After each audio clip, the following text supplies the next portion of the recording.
اسلامي امارات خو هغه افغان تجاران چې هغوی ته په د کابل لنګې شوې ادارې کارتونه ورکړي وو هغوی ته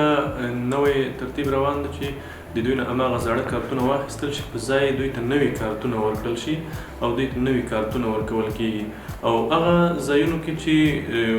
د ګارد ضرورت ده د محافظینو ضرورت ده هغوی ته محافظین هم ورکول کېږي خو د هغه مراکزو دپاره چې هغوی اړتیا لري یعنې که احیانا د کوم ګواښ سره مخ وي خو د موږ امید دا ده چې تجاران وروڼه به د کوم ګواښ سره نه وي مخ د دوی په وړاندې د اختطاف یا د انسان تښتوونکو چې کوم ګواښ دی هغه تر ډېره حده پورې انشاءالله د منځه تللی ده کوشش مو دا ده چې نور هم افغان تجاران خپل ځانونه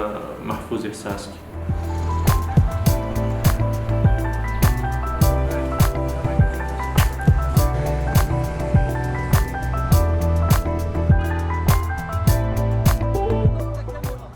زما نوم محمد یونس مومند دی د افغانستان د سوداګرۍ د خپلې